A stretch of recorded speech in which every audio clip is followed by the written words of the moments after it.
쉽게 말하면 자전거만 계속 타다 보면 자전거만 잘 타는 거죠. 이제 우리에게 필요한 건 자전거 타다가 자동차 몰고 비행기 타는 건데 올라가야 되잖아요.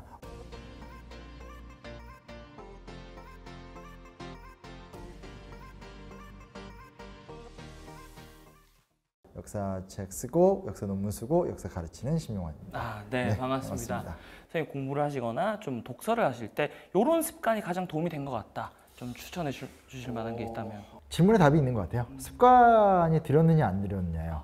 저는 개인적 경험을 이야기하면 저는 사실은 10대 때는 독서를 많이 하던 학생은 아니에요.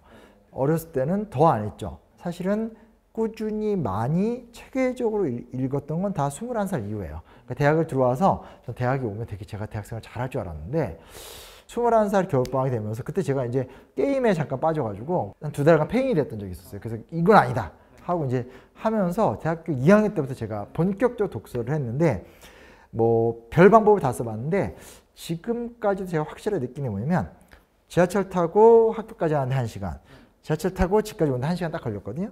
지하철 타고 가는 내내 저는 계속 책을 봤어요.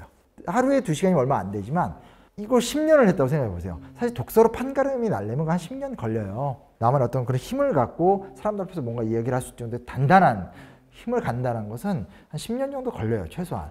근데 그게 이제 20대인 거잖아요. 근데 저는 20대 내내 물론 더 시간을 많이 내서 도서관에 앉아서 책을 보기도 하고 여러 시간이 있었지만 그런 거보다는 그냥 매일매일 지하철을 타고 버스를 타고 1시간 동안 왔다 갔다 하면서 계속 읽었던 그 힘이 저한테 너무나 인이 박힌 거죠.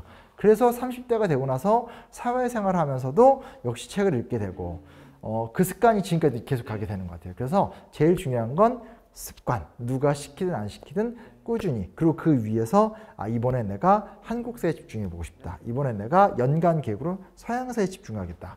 연간 계획이 서양사인데 이번 학기 때는 나는 예를 들어서 뭐 서양 근현대사에 집중하고 싶다. 이번 방학은 약간 방학이잖아. 그러니까 이번엔 귀족의 문화에 집중을 하고 싶다. 이런 식으로 저 혼자 스토리를 짜죠. 그리고 끊임없이 낙관적으로 생각해요. 왜냐? 모든 목표는 항상 실패하니까. 실패했지만 이번에 실패했지만 그래도 100권의 계획을 세웠지만 1권을 읽었어. 다시 또 계획을 짜죠. 그러나서 이번에 5권 읽었어. 이렇게 하면서 계획을 짜고 그래서 사람들이 계획 안 짜잖아요. 아니에요. 계획을 짜고 실패했지만 스스로 긍정하는 거죠. 10%를 읽어냈어. 아자. 이번엔 30%를 읽어냈어. 아자. 그래서 그때 한번 제가 50%를 읽어냈던 적이 있었어요. 그때는 제가 스스로에게 파티를 열어줬던 적이 있었죠. 지금은 저는 한 7, 80%는 다 목표한 대로 하는 것 같아요. 하루에 2시간이에요. 오며 가며 2시간 동안 저는 계속 책을 읽었어요. 그렇게 지금 25년째 읽고 있죠. 그러니까 그런 게 힘이다.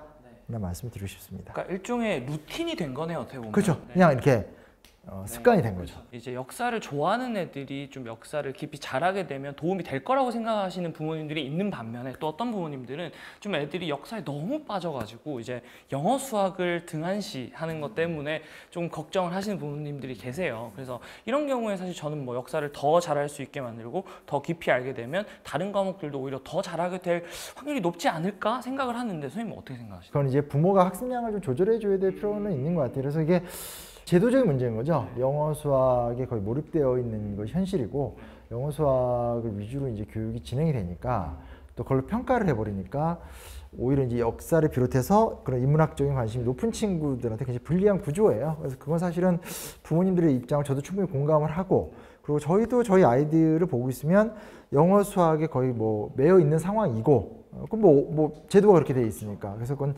제도적 개선이 좀 필요하다는 생각을 해보게 되고 다만 이제 부모님들한테 드리고 싶은 위로라면 그런데 관심 있는 것 자체가 이 아이가 나아갈 수 있는 미래에 해가 되는 건 아니다. 역사를 전공하지 않더라도 충분히 내가 사회활동을 하는 데 있어서 역사 컨텐츠나 이런 것들이 상상력의 도구로 그 아이한테 어나더한 무기가 될 수 있다. 이거에 대한 확신을 좀 가지시면 나쁘지 않을 것 같아요. 그래서 오히려 그렇게 보지 말고요.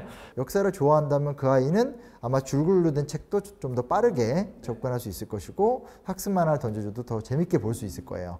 정약용을 비롯해서 조선의 수많은 유학자들이 항상 했던 말이 뭐냐면 10,000권의 책 속에 우주가 있다. 왜 경험을 먼저 선택하느냐. 그러니까 무슨 얘기냐면 저도 이제 어떻게 보면 이제 나이가 들고 삶의 경험을 해보고 아마 우리 방송을 보시는 분들도 다 각자의 삶의 경륜을 갖고 계신 분들일 텐데 우리가 살면서 살아가면서 경험할 수 있는 경험의 폭은 사실은 크지 않아요.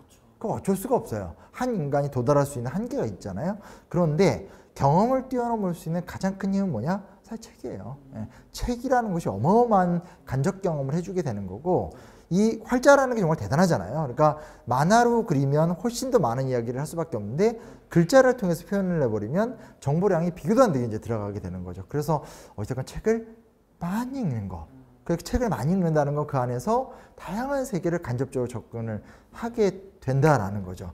물론 이제 그 안에 들어가다 보면 이제 어떤 책을 읽을 것이냐인데 비슷비슷하게 재밌는 소설을 계속 읽다 보면 쉽게 말하면 자전거만 계속 타다 보면 자전거만 잘 타는 거죠. 이제 우리에게 필요한 건 자전거 타다가 자동차 몰고 비행기 타는 건데 올라가야 되잖아요. 올라간다라는 것은 결국은 소프트한 거에서 조금은 딱딱한 거. 그리고 그냥 재밌는 소설이나 단편적 글감에서 서사가 있고 내용과 정보가 있는 인문학적 도서로 요 전환이 사실은 지금까지는 거의 안 되고 있는 거죠.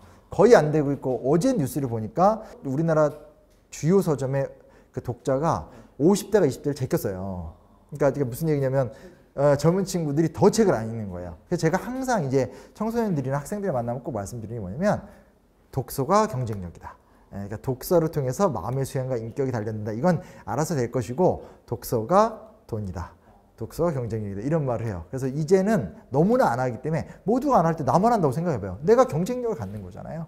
그런 측면을 접근해봐도 좋을 것 같아요. 그럼 이제 지금까지 역사를 좋아하는 애들에 대한 얘기를 해봤다면 이제 반대로 이제 역사를 좀 싫어하거나 관심이 없는 애들에 대한 얘기를 잠깐 해보면 이제 어릴 때 사실 이런 게 좀 그래도 좀 덜한데 초등 고학년이나 중학교부터 아이들이 특히나 시험을 치기 시작하면 역사를 되게 싫어하기 시작하거든요. 그래서 그 대표적인 이유가 많이들 하는 얘기가 외울 게 너무 많다. 이제 실제로 이제 그런 맥락에서 역사를 좀 실제로 잘하기 위해서 그렇게 많은 것들을 외워야 되는 건지 사실 아니면 뭐 다른 방법은 없는 건지 뭐 추천해 주실 방법이 있다면. 그러니까 이거 분리해서 접근할 수밖에 없어요. 그러니까 현행 시험 제도 자체가 한국사 능력 검정 시험을 중심으로 운영이 되고 있고 거기서 어느 정도 점수가 나와야지만 점수를 받을 수 있잖아요. 그리고 우리가 초등학교 고학년 때는 기본적으로 쑥 훑어보고 중학교 때는 이제 전근대 사회, 그러니까 삼국부터 조선까지 위주로 배우고 고등학교로 가면 고등학교 한국사는 근현대사 위주로 바뀌어요. 그래서 사실은 공부량이 꽤 많은 거죠. 선사시대부터 시작해서 고구려 백제신라, 고려 조선, 그리고 일제강점기, 대한민국 역사, 북한의 역사까지 다 배우는 거니까 양이 많아요. 근데 이거를 이제 시험적으로 테스트를 하잖아요. 그러니까 이거는 그냥 시험을 위한 테스트니까 그거를 역사 공부라고 생각하지 말자는 거예요. 생각하지 말고 방학 때 집중해서 한 두세 달 뭐 인강을 듣든 학원을 가든 해서 한번 점수를 받아두면 그러니까 예를 들어서 뭐 처음부터 잘하면 중학교 때 이미 한국사 고급을 봐서 1, 2급을 받을 수도 있고 좀 어려우면 중급에서 3, 4급을 받아도 돼요. 왜냐면 무조건 선행학습이 중요한 건 아니니까 그때 한번 해두면 거의 그걸로 수능을 보기 때문에 그냥 그 틀이 있으니까 시험 볼 수 있어요. 그러니까 그거는 그냥 하는 거예요. 그래서 그건 어쩔 수 없어요. 그걸 잘한다고 해서 역사를 잘하는 건 전혀 아니에요. 그건 하셔야만 되는 거고요. 그 외에 별도로 이 아이가 역사에 관심이 많든 적든 쉽게 잘 쓰여진 책들이 많아요. 그래서 그런 책들을 또 같이 보면서 엄마랑 딸이 혹은 뭐 아버지랑 한 가족이 같이 토론도 해보고 이렇게 맥락을 만드는 거죠. 그러다 보면 어느 순간에 뭘 느끼냐면 내가 이 문제에 대해서 관심은 있는데 깊이가 없다는 걸 스스로 알아요.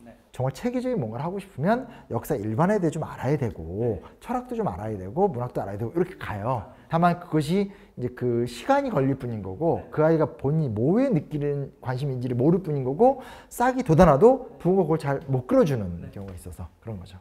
그리고 이제 마지막으로 이번에 꿈꾸는 한국사 얘기를 마지막으로 좀 더 해보면 좋을 것 같은데요. 이제 정말 다양한 역사책들이 있어요. 그래서 이 책 같은 경우에 그런 다양한 역사책들 중에서 좀 가지는 차별점이 또 뭔지 어떤 점에서 좀 독자분들께 도움이 될지 좀 설명해 주시면 좋을 것 같아요. 현재 한 권이 나왔는데 세 권이 나올 예정이에요. 그래서 이제 그 선사시대부터 시작해서 1권은 고려까지고요. 그리고 2권은 조선, 3권은 이제 근현대사예요. 근데 그렇게 편성한 건 아까도 말씀드렸듯이 초등학생도 읽는 책이긴 한데 중학생 때는 조선시대가 되게 중요하고 고등학생으로 들어가면 이제 근현대사가 중요해요. 그런 걸 좀 배려를 해서 분량 조절을 했다는 데 장점이 있고요. 읽어보시면 알겠지만 뭐 이제 바로 역사 얘기로 들어가는 것이 아니라 시작할 때 우리라는 단어를 들으면 무슨 느낌 들어요? 이렇게 물어보는 거예요. 그냥 이렇게 역사 이야기를 하는 게 아니라 우리.